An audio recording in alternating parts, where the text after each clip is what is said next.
One of the Middle East's bloodiest conflicts is also one of its most overlooked. It's not Syria or Iraq, it's in a different place entirely, Yemen.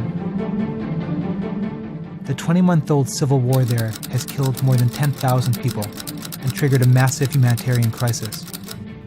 But press coverage has been minimal, overshadowed by the fight against ISIS in Syria and in Iraq. In Yemen, one side has Houthi rebels, backed by Iran. On the other, you have the former Yemeni government of Abdrabbu Mansur al-Hadi, backed by a coalition of 10 countries, led by neighboring Saudi Arabia, who is ultimately also backed by the US. The civil war there erupted in 2015, when the Houthis, a Shiite group who received money and weapons from Iran, took up arms to overthrow Yemen's government, which is Sunni, and backed by Saudi Arabia. The Houthis complain that the government discriminated against them for years, mistreating them on a large scale, and that their fight is a fight to be treated fairly. Many in the region, by contrast, see it very differently. They think it's the latest front in a shadow war between Saudi Arabia and Iran for control over the entire region.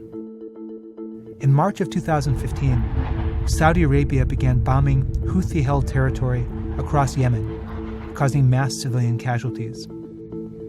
They've destroyed targets ranging from marketplaces to hospitals, from schools, and even to a funeral recently, where 140 people were killed in a single strike. In August, the Saudis bombed the vital port of Hodeidah, severely damaging a main source of Yemen's food and humanitarian aid shipments, and increasing the chances of mass starvation in what is already an impoverished country. The indiscriminate bombing has prompted investigations by the UN for possible war crimes. But while the Saudis are leading this bloody campaign, the blame also spreads to a great power whose support is directly contributing to the carnage, to the United States. The US has supported Saudi Arabia militarily since World War II, selling arms, providing military aid, and training the Saudi military on how to use US-manufactured planes, tanks, and other weapons. In recent years, Saudi Arabia has bought more weapons from the US than any other country in the world. Just since March of 2015, the US has authorized $22 billion worth of weapon sales to Saudi Arabia. The most recent deal includes 20 Abrams tanks listed as battle damage replacements. The battle, of course, is Yemen. The weapons the US sells also include cluster bombs, banned by most of the international community, and F-15 fighter planes, which is making up the vast bulk of what the Saudi Air Force is currently using as it bombs Yemen.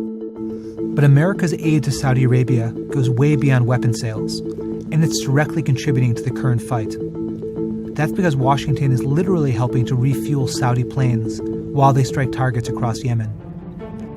When the Saudis asked the US to refuel one of their planes, giant American tankers like the KC-135 Stratotanker take off from the Incirlik Air Base in Turkey or from US carriers in the Arabian Sea.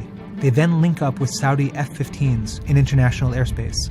These airborne refuels give the Saudi planes a much longer range and allow Saudi's air campaign to become more lethal because the planes can stay in the air longer and hit targets much more frequently. As of late November, the US had flown more than 1,600 refueling missions to over 6,300 aircraft in the skies bombing Yemen. That's an average of 2 a day. So why is the US so supportive of this bloody campaign? The most important reason is the Iran nuclear deal. In 2015, the Obama administration offered to drop its crippling economic sanctions on Iran in exchange for Iran limiting its nuclear program. Without those sanctions, Iran's political and economic power has significantly increased, making Saudi Arabia nervous that their enemy will gain new influence in the region, in countries from Iraq to Lebanon, and from Syria to Yemen. Now that Iranian influence is in Saudi Arabia's backyard, the Saudis fear that Houthi rebels loyal to Iran will now be literally on the footsteps of their country. They want US help beating them back. Secondly, the intervention in Yemen is also a part of the US's broader counter-terror strategy for the Middle East. The goal of U.S. policy in Yemen is to make sure that Yemen cannot be a safe haven that extremists can use to attack the West and to attack the United States. Yemen is home to the most active and dangerous branch of al-Qaeda. The U.S. has a major interest in preventing this terror group from taking advantage of the power vacuum in Yemen to plot new attacks. Finally, the U.S. is honoring one of its longest-standing and most important allies. Since World War II, Saudi Arabia has been a vital partner against communism and now terrorism. The Yemen campaign is a high priority for Saudi Arabia, and that makes it a priority for the United States. But as the war devolves into a bloody stalemate, the administration is increasingly worried about being complicit in potential war crimes.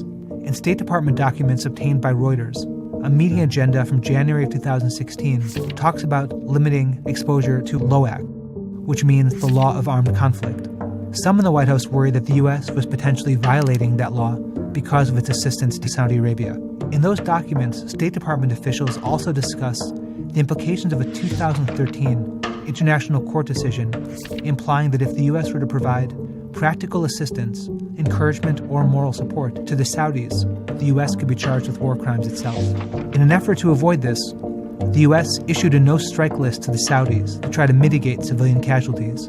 It included things like known hospitals, universities, schools, cemeteries. The Saudis appear to be ignoring it. The UN estimates 10,000 people have died in the fighting, that 370,000 children are malnourished, and that 10,000 other children have already died from preventable disease.